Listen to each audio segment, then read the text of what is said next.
बच्चे अक्सर सोचते हैं कि यार सिविक्स कितनी बोरिंग है ना? लेकिन ये चैप्टर बोरिंग नहीं है, ये एक वार्निंग है। हम देखेंगे कैसे बेल्जियम की समझदारी ने देश बचा लिया और श्रीलंका की जिद ने देश जला दिया। लेकिन सुनो, सिर्फ कहानी नहीं सुननी है। बोर्ड एग्जाम में ये चैप्टर हाई स्कोरिंग कैटेगरी में आता है। इस वीडियो में मैं आपको कहानी के साथ-साथ इंपोर्टेंट क्वेश्चंस, वो 3 कीवर्ड्स और फ्लो चार्ट्स दूंगा कि अगर आपने वो आंसर शीट में लिख दिए तो एग्जामिनर आपका आधा नंबर भी नहीं काट पाएगा। मजा आएगा, समझ आएगा और मार्क्स भी आएंगे। चलिए शुरू करते हैं।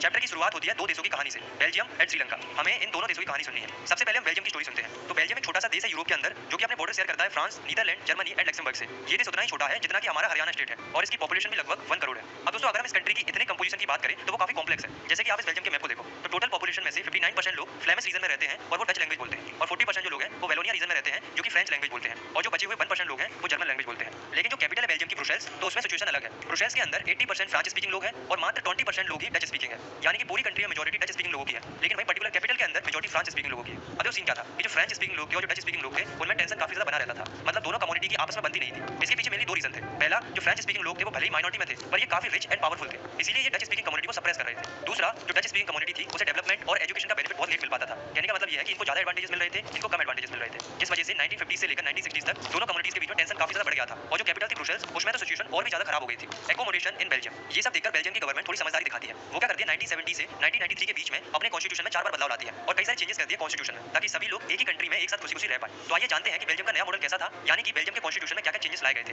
तो पहला चेंज ये लाया गया था कि जो सेंट्रल गवर्नमेंट होगी बेल्जियम की, उसमें फ्रेंच स्पीकिंग मेंबर्स और डच स्पीकिंग मेंबर्स दोनों इक्वल नंबर्स में होंगे, मतलब बराबर होंगे, और जो भी लॉ पास किया जाएगा वो तब पास किया जाएगा जब हर एक ग्रुप की मेजॉरिटी ऑफ मेंबर्स उस लॉ के फेवर में हो। दूसरा चेंज था, सेंट्रल गवर्नमेंट की कई सारी पावर्स स्टेट गवर्नमेंट को भी दे दी जाती हैं, मतलब स्टेट गवर्नमेंट के पास भी अपनी खुद की पावर्स होगी। वे सेंट्रल गवर्नमेंट के सबऑर्डिनेट के रूप में नहीं रहेंगी, बल्कि उनके पास खुद की पावर होगी। तीसरा चेंज था कि जो कैपिटल थी बेल्जियम की ब्रुसेल्स, उसमें एक अलग से गवर्नमेंट बनाई जाती है जिसमें भी दोनों ही कम्युनिटी के इक्वल रिप्रेजेंटेटिव रहेंगे और दोनों ही कम्युनिटी के हिसाब से डिसीजन लिया जाएगा। चौथा चेंज था, सेंट्रल गवर्नमेंट और स्टेट गवर्नमेंट के अलावा भी बेल्जियम में एक और तरह की गवर्नमेंट बनाई जाती है जो कि थी कम्युनिटी गवर्नमेंट, जो कि लैंग्वेज के अकॉर्डिंग बनाई गई थी। जैसे कि डच स्पीकिंग लोगों के लिए अपनी कम्युनिटी गवर्नमेंट थी, फ्रांस स्पीकिंग लोगों के लिए अपनी कम्युनिटी गवर्नमेंट थी, ऐसे जर्मन स्पीकिंग लोगों के लिए अपनी गवर्नमेंट थी, जो कि अपनी अपनी कम्युनिटी के लिए cultural, educational and language related issues पर काम करती थी। तो अगर आप ध्यान से देखोगे तो बेल्जियम में 3 तरह की गवर्नमेंट फॉर्म होती है। तो ये था बेल्जियम का नया मॉडल। ये मॉडल दिखने में जरूर कॉम्प्लिकेटेड है पर इससे बेल्जियम के लोग खुशी-खुशी रहने लगते हैं और कोई भी कॉन्फ्लिक्ट्स देखने को नहीं मिलते। तो इतने अच्छे तरीके से पावर शेयरिंग की गई थी बेल्जियम के अंदर कि बेल्जियम एक पॉइंट ऑफ अट्रैक्शन बन गया पूरी यूरोप के लिए। इसलिए जब यूरोपियन यूनियन फॉर्म हुआ तो उन्होंने बेल्जियम की कैपिटल ब्रुसेल्स को चुना अपने हेडक्वार्टर्स बनाने के लिए। तो ये तो थी एक अच्छी कहानी जिसकी एक अच्छी एंडिंग होती है। लेकिन अब हम एक दूसरी कहानी सुनते हैं जो कि है श्रीलंका की। तो श्रीलंका एक आइलैंड नेशन है जो कि चारों तरफ से पानी से घिरा हुआ है। इसकी पॉपुलेशन भी लगभग हरियाणा जितनी है, यानी कि लगभग 2 करोड़। अब हम श्रीलंका की एथनिक कंपोजिशन देखते हैं, मतलब श्रीलंका में किस-किस तरह से लोग रहते हैं। तो 74% जो लोग हैं वो सिनाला स्पीकर्स हैं, मतलब जो सिनाला लैंग्वेज बोलते हैं, और 18% जो लोग हैं वो तमिल स्पीकर्स हैं, मतलब जो तमिल भाषा बोलते हैं। अब ये तमिल स्पीकर्स भी दो तरह के हैं। पहले हैं श्रीलंकन तमिल्स जो कि शुरू से ही प्रॉपर श्रीलंका के ही निवासी हैं, और दूसरे इंडियन तमिल्स। ये वो लोग हैं जिनके फोरफादर्स कई साल पहले इंडिया से श्रीलंका आ गए थे एज अ प्लांटेशन वर्कर और यहीं सेटल हो गए थे। और 7% जो लोग हैं वो क्रिश्चियन हैं जो सिनाला और तमिल स्पीकर्स हैं, मतलब दोनों ही भाषा बोलते हैं। सिनाला स्पीकर्स जो है वो बुद्धिस्ट हैं और तमिल स्पीकर्स जो है वो हिंदू भी हैं और मुस्लिम्स भी हैं। मेजॉरिटेरियनिज्म इन श्रीलंका। दोस्तों, श्रीलंका को 1948 में इंडिपेंडेंस मिल गई थी, लेकिन धीरे-धीरे क्या होता है, गवर्नमेंट में सिनाला कम्युनिटी का डोमिनेंस बढ़ने लगता है क्योंकि वो मेजॉरिटी में थे। इसलिए उन्होंने ऐसे स्टेप लेना शुरू कर दिया था जिन सिटीज को सप्रेस किया जा रहा था। तो आइए जानते हैं कि गवर्नमेंट के द्वारा ऐसे कौन-कौन से स्टेप लिए जाते हैं टू एस्टैब्लिश सिनाला सुप्रीमेसी।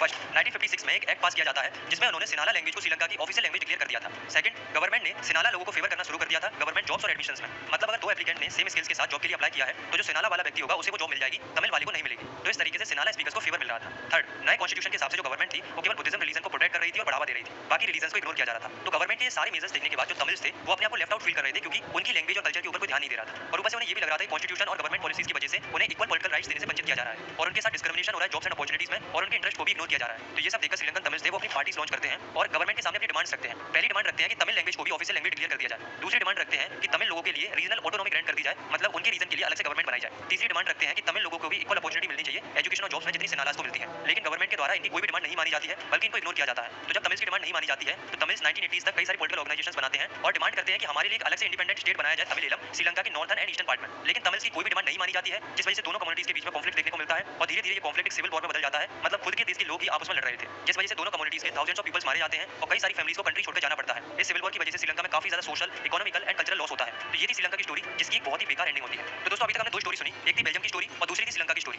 दोनों ही देशों की स्टोरी लगभग सिमिलर थी, लेकिन ऐसा क्या हुआ कि एक कंट्री के लोग खुशी-खुशी रहने लगते हैं और वहीं दूसरी कंट्री में सिविल वॉर हो जाता है। तो इसका रीजन है पावर शेयरिंग। बेल्जियम में हमें पावर शेयरिंग देखने को मिली, मतलब अलग-अलग कम्युनिटी के हिसाब से पावर को बांटा गया, इसलिए वहां पर कॉन्फ्लिक्ट्स देखने को नहीं मिले। वहीं दूसरी ओर श्रीलंका में पावर शेयरिंग देखने को नहीं मिली, जिस वजह से वहां पर सिविल वॉर जैसी सिचुएशन क्रिएट हो गई। तो यहां से हमें ये पता चलता है कि पावर शेयरिंग करना अच्छा है। लेकिन पावर शेयरिंग करना क्यों अच्छा है, why power sharing is desirable? तो इसके पीछे दो रीजन है। पहला है प्रूडेंशियल रीजन और दूसरा है मोरल रीजन। प्रूडेंशियल रीजन क्या कहता है? पहला, पावर शेयरिंग करना अच्छा है क्योंकि ये कॉन्फ्लिक्ट्स की पॉसिबिलिटीज को रिड्यूस करता है। दूसरा, पावर शेयरिंग की वजह से पॉलिटिकल ऑर्डर में स्टेबिलिटी आती है। वहीं अगर हम बात करें मोरल रीजन की, यानी कि डीप तरीके से और मोरली अगर हम देखें तो मोरल रीजन कहता है कि power sharing is the very spirit of democracy. मतलब पावर शेयरिंग करना एक बेसिक स्पिरिट है डेमोक्रेसी की, और अगर हम पावर शेयरिंग नहीं कर रहे हैं तो कहीं ना कहीं हम डेमोक्रेसी की स्पिरिट ही खराब कर रहे हैं। अगर हम डेमोक्रेसी कह रहे हैं तो उसके लिए पावर शेयरिंग होना जरूरी है। हम किसी भी गवर्नमेंट को लेजिटिमेट गवर्नमेंट तभी कह सकते हैं जब उसमें सिटीजंस का पार्टिसिपेशन होता है, जो कि तभी संभव है जब ठीक तरीके से पावर शेयरिंग की गई हो।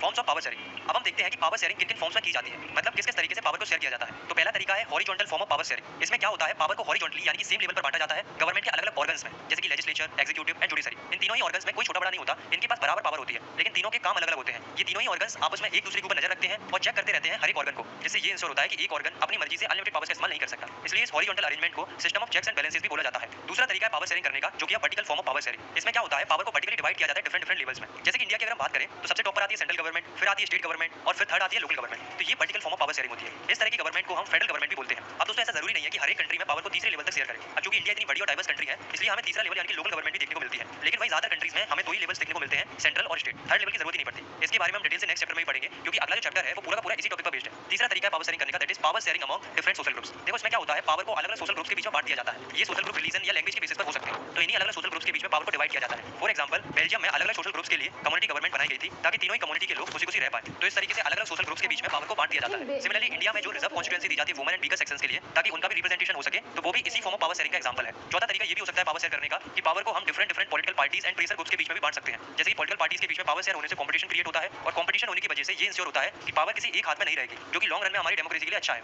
इसका बढ़िया एग्जांपल है कोलिजन गवर्नमेंट। इसमें क्या होता है, अलग-अलग पार्टीज मिलकर कोलिजन बना लेती हैं और पावर को शेयर कर लेती हैं। इसी तरीके से कई सारे प्रेशर ग्रुप्स के बीच में भी पावर को शेयर किया जाता है, जिससे वे गवर्नमेंट को प्रेशराइज करते हैं ताकि वे गवर्नमेंट के डिसीजन को इन्फ्लुएंस कर पाए। फॉर एग्जांपल कई सारे इंटरेस्ट ग्रुप्स जैसे कि ट्रेडर्स का ग्रुप हो गया, बिजनेसमैन का ग्रुप हो गया, फार्मर्स का ग्रुप हो गया, वर्कर्स का ग्रुप हो गया, तो इन्हें हम प्रेशर ग्रुप्स बोलते हैं जब ये गवर्नमेंट पर प्रेशर डालते हैं अपनी बात मनवाने के लिए। तो ये था हमारा चैप्टर। आई होप आपको ये वीडियो पसंद आई होगी। वीडियो पसंद आई तो लाइक कर सकते हो, सब्सक्राइब कर सकते हो। और हाँ, जैसा कि मैंने आपसे कहा था कि मैं वीडियो के एंड में आपको कुछ इंपोर्टेंट चीजें दूंगा, तो देखो उसके लिए आपको क्या करना है, नीचे डिस्क्रिप्शन में पीडीएफ अटैच होगी। अदरवाइज जो सेलेक्ट स्टडी का टेलीग्राम चैनल है, वहां पर सभी जो इंपोर्टेंट चीजें हैं वो मैंने अटैच कर रखी है, आप वहां से डाउनलोड कर सकते हो। साथ ही इंस्टाग्राम पर भी फॉलो कर लेना, कई सारी अपडेट्स वहां आपको मिलेंगी। बाकी मैं मिलता हूं आपसे नेक्स्ट वीडियो में, तब तक के लिए टेक केयर, बाय बाय।